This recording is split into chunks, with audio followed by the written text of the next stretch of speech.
So I found out that over 60% of recent college graduates feel like their degree was a waste of time for a number of different reasons. Obviously, the cost of higher education has skyrocketed.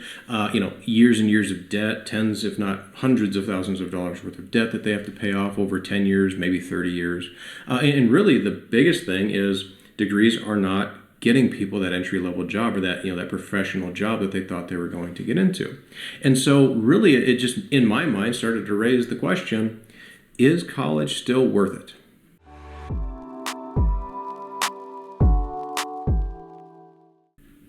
Hey everybody, welcome back to the channel. Be sure to hit that like button and subscribe. So, we've got so many young people graduating from high school, getting ready to go into either the workforce or go to college, and really, making that decision, it's a big one. It could be a life-changing one.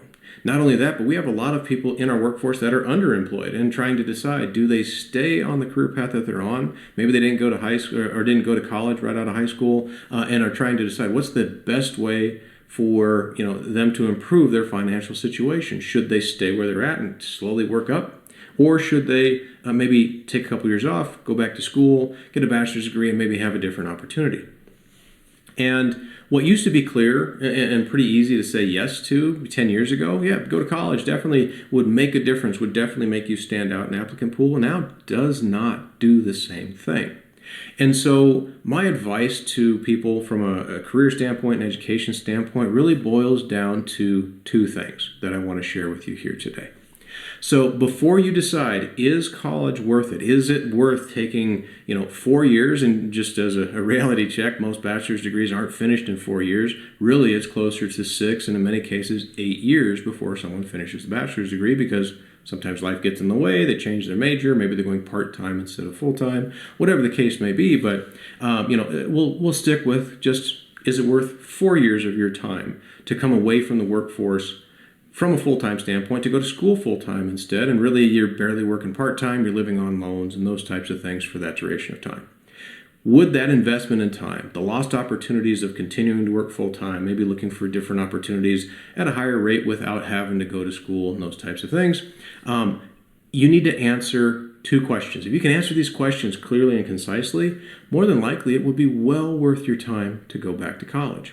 If you can't answer these two questions, and if the answer to both of these questions is no, you definitely do not want to go back to college. It would not be worth it, in my opinion, from an investment standpoint. So, the first question you need to ask yourself is, the profession you want to go into, does it require a degree?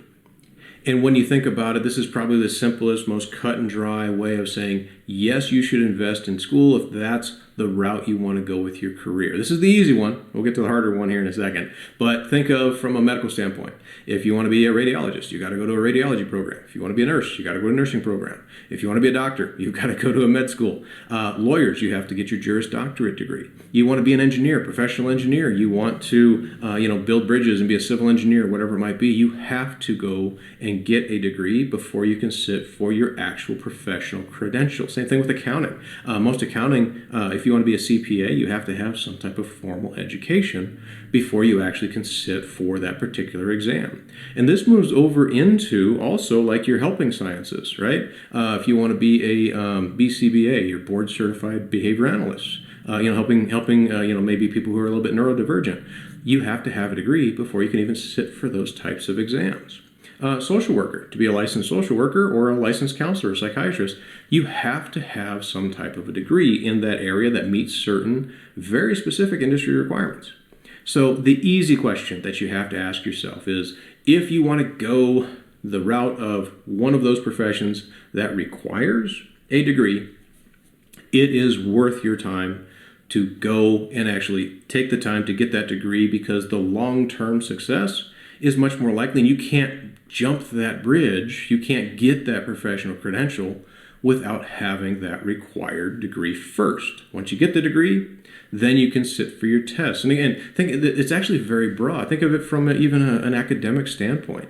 To be a teacher in a public school, you have to pass different types of exams. Well, before you can actually sit for an exam to be a certified teacher, well, guess what? You have to have your specialty credentials and your degrees before you go into that actual tests.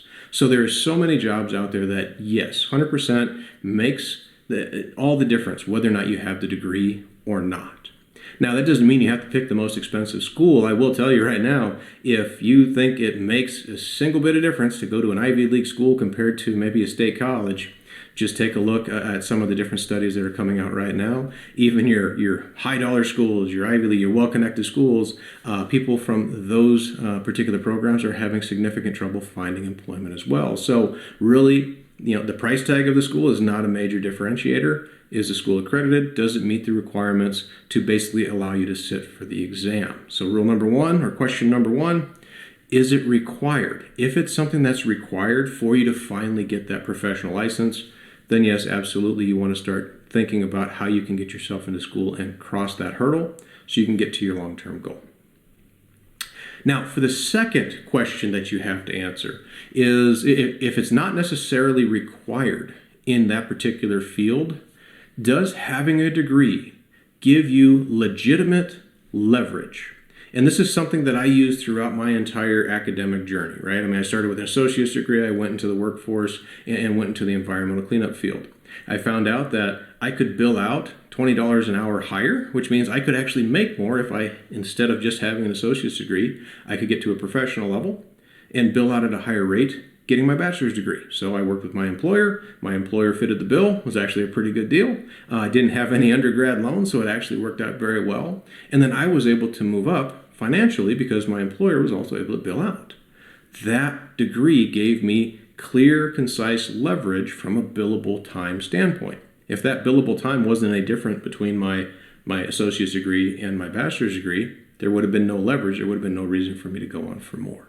Right? So whenever you think of, should I get my degree, if it's not required to go into that field, will it give me clear leverage? And I've got a couple of additional examples for you. So I mentioned on some videos in the past that I used to be a dean at a community college.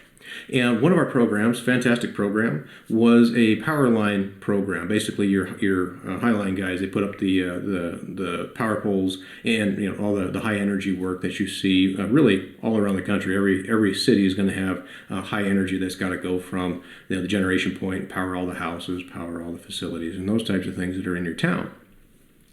We had a program that instead of people going directly to industry and working through the apprenticeship program, we had a college program that aligned with their particular apprenticeship program.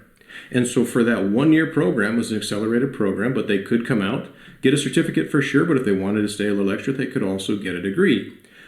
Our employers, people in our service area, said if they follow this curriculum, they will get the exact same step, if you will, as an apprentice would, only they would get it at a faster rate and a more condensed rate. So when they come in for hire, not only would they be hireable because they would have their commercial driver's license, they would understand really what a first-year apprentice and really almost a 2-year apprentice should know, they would come in at a higher rate.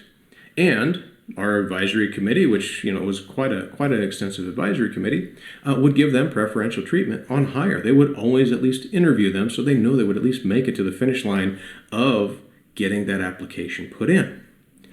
If that program was not clearly aligned with the apprenticeship program that all of the regional electrical outfits were taking, probably wouldn't have been worth it. But because it was aligned, definitely gave you leverage over simply trying to work your way in and trying to knock on doors and hope that you get employed off of the street. So it gave you a clear avenue, it gave you clear leverage. Another example, I work for an implement company. John Deere, it has specified programs, college-level programs, 2-year technical programs at different locations throughout the country. If you're a John Deere dealer and you see someone come out of a John Deere school, you sponsor them. You want them at your facility because they come in knowing so much more about the product and they hit the ground running. And so anyone that comes out of just a general automotive mechanical program will never have as much leverage as someone coming out of a certified John Deere program if they're going into a John Deere dealership. Clear leverage that you get. If you have not only a requirement, that's the first one, if it's required that you get this degree and you invest, and your ultimate goal is to get that credential, but before you get that credential, you have to have a degree, that's a requirement. If that answer is yes, definitely is worth your time. Again, shop around. Don't go for the expensive one. Go for the least expensive degree that meets the requirements as you possibly can.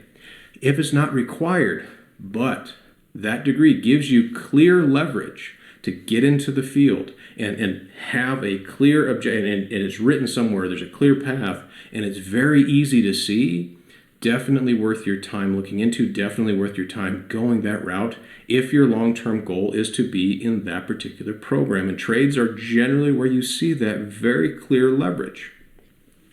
If your path isn't that clear, and you maybe want to work in customer service, you might want to work in hospitality, you might want to work in recreation. These are all fantastic fields, right? Society is fantastic that we have all these extra options, but from a return on investment standpoint, does it make sense for you to go out and get $30,000 or $40,000 worth of debt to get a job when you're out making $45,000, $50,000? Or does it make more sense to get something related, very similar field that might get you, $35,000, $40,000, but also allow you to work full time for 4 years, build career experience, save money, and be further ahead? And oh, by the way, you don't have $40,000 worth of debt hanging over you for the next 10 years.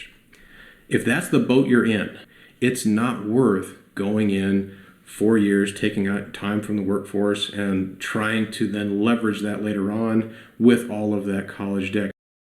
As always, I want to thank you for joining me here on the channel. Be sure to hit that like button and subscribe. And do leave me some comments in the comment section. I'd love to get your thoughts on what you thought of this video and any other information you'd like me to present on. Take care.